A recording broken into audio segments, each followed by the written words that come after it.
আমাদের মেয়েদের কাছে কিন্তু আমাদের হেয়ারটা কিন্তু অনেক বেশি ভালোবাসার একটা জিনিস। তো অনেকেই আছো যারা ব্রাইড বলো, নিউলি ব্রাইড, তারা কিন্তু তাদের বিয়ের আগে হেয়ার স্মুথনিং বা এই সমস্ত কিছু করাও, বা অনেকের হেয়ার খুব পাতলা থাকার জন্য তোমরা বেশি ব্যাক কম্বিং করতে দেন না, বা বেশিরভাগ স্টুডেন্ট এসে আমাকে বলে যে ম্যাম ক্লায়েন্ট ব্যাক কম্বিং করতে দিচ্ছে না, বা খুব পাতলা হেয়ারে কীভাবে পাফ আমরা ক্রিয়েট করব। তো প্রথমেই আজকে আমি যেটা আমাদের স্টুডেন্টদের ক্লাসে শিখিয়েছি যে কীভাবে অল্প ব্যাক কম্বিং করেও তোমরা পাফ ক্রিয়েট করতে পারো।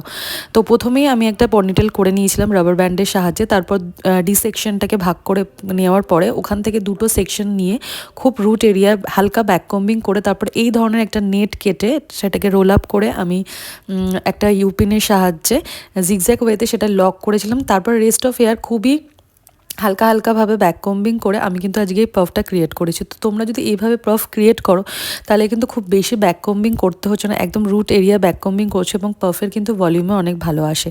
তো তারপরে দেখো এরকম পাফটা ক্রিয়েট করার পরে নিট করে নিয়ে আমি এরকম স্টিলের ডাক ক্লিপ দিয়ে সেটাকে ফিক্সড করেছিলাম, দেন তারপরে আমি ক্লিপ লাগিয়েছিলাম। এটা কিন্তু স্টুডেন্টদেরও অনেক সুবিধা হয়, কারণ তাদের কি হয় মানে ক্লিপ ফিক্সড করতে পারে না। তো সেক্ষেত্রে তোমরা যদি এইভাবে ক্লিপটা লাগিয়ে তারপর ডাক ক্লিপটা রিমুভ করো তাহলে ইজিলি কিন্তু তোমরা পাফে ক্লিপটা অ্যাডজাস্ট করতে পারবে। তো নেক্সট ভিডিওতে দেখা হচ্ছে অন্য কোনো স্টাইল নিয়ে।